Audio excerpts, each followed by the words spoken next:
Good morning friends, welcome back to Bubai Lipi's world. আশা করছি তোমরা সবাই খুব ভালো আছো, সুস্থ আছো। আমিও ভীষণ ভালো আছি।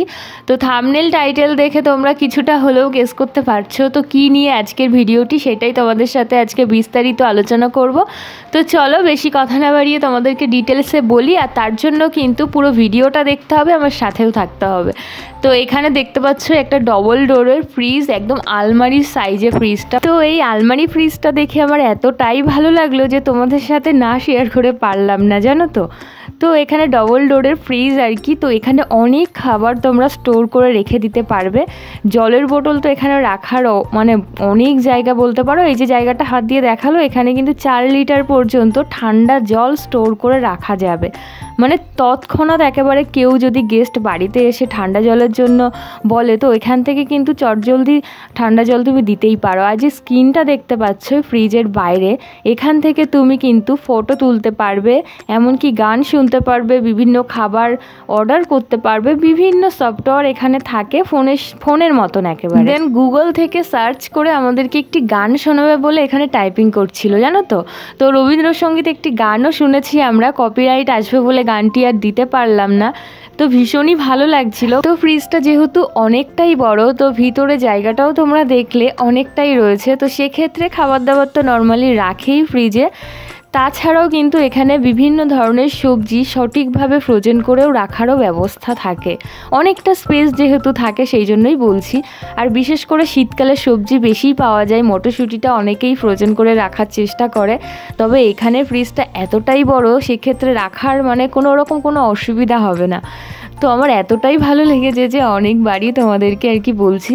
তো তোমাদের কেমন লাগলো অবশ্যই কিন্তু জানিও। আজ কারা কারা আর কি এরকম ফ্রিজ বাড়িতে নিয়ে চলে এসেছো তারাও কিন্তু অবশ্যই একটি কমেন্ট করে জানিও। তো অনেক অপশান দেখাচ্ছিল, বেশ ভালো লাগছিল, ফটোও তোলা যাবে। আবার এমন কি ফ্রিজে কি খাবার রাখা আছে স্টোর করে, সেগুলোও কিন্তু বাইরের ক্যামেরাটা, এই যে ফ্রিজের বাইরে যে স্ক্রিনটা দেখতে পাচ্ছ না, সেখানে কিন্তু ক্যামেরা আছে। তো সেই ক্যামেরার মধ্যে ক্লিক করলে মানে ফ্রন্ট ক্যামেরা, ব্যাক ক্যামেরা যেহেতু ভিতরে, তো সেহেতু ভিতরে যে ফ্রিজে কি রাখা আছে সেটাও কিন্তু দেখা যাবে। আর ফ্রন্ট ক্যামেরা এখানে সেলফিও তোলা যাবে। এই দেখো ভিতরে যেটা বলছিলাম আর কি তোমাদেরকে, ব্যাক ক্যামেরা করে ভিতরে কিন্তু হাফটা দেখা যাবে, মানে ফুল না দেখা গেলেও হাফটা কিছুটা তোমরা দেখতে পারবে। তো এখানে বিভিন্ন বক্স করে এখানে বিভিন্ন ধরনের খাবার সবজি রাখা হয়েছে। আর এইদিকে দেখো আরও সব থেকে বেশি যেটা ভালো লেগেছে সেটি হলো এখানে দেখো 3টে অপশান আছে, প্লেন ওয়াটার, কিউব আইস আর ক্রাশ আইস। মানে প্লেন ওয়াটার যেটা না একেবারে চিল করার মতো ঠান্ডা জল এখানে সরাসরি তোমরা পেয়ে যাবে। তারপরে কিউব আইস, বরফের টুকরোগুলোও তোমরা এখানে ক্লিক করার পর একটু চেপে ধরতে হবে, একেবারে সরাসরি মানে কিউব আইস বরফের টুকরো তোমরা পেয়ে যাবে। তারপরে হচ্ছে ক্রাশ আইস, মানে বরফের টুকরো পাবে, আরও একটু ছোট সাইজের আর কি বরফ তোমরা পেয়ে যাবে। মানে এগুলোর জন্য আলাদা করে জল ফ্রিজে স্টোর করে রাখতে হবে না, যেটা কিনা আমরা করে থাকি একটু বরফ করার জন্য, আজ রাখলে হয়তো কাল হয় এরকম। তো এটা সরাসরি তোমরা পেয়ে যাবে। তো ফ্রিজটা যেহেতু অনেকটাই বড়, তো সেহেতু এখানে তো অনেক রকমের ফ্যাসিলিটি থাকবেই, তাই না। আর ফোনের সাথে ফ্রিজটি যেহেতু পুরোপুরিভাবে কানেক্টেড করা থাকে, তো সেহেতু কিন্তু ফ্রিজের ডোর কখন ওপেন হলো কখন ক্লোজ হলো সবটাই ফোনের মধ্যে কিন্তু মেসেজ চলে আসে। তো বেশ ভালোই লাগলো আর কি।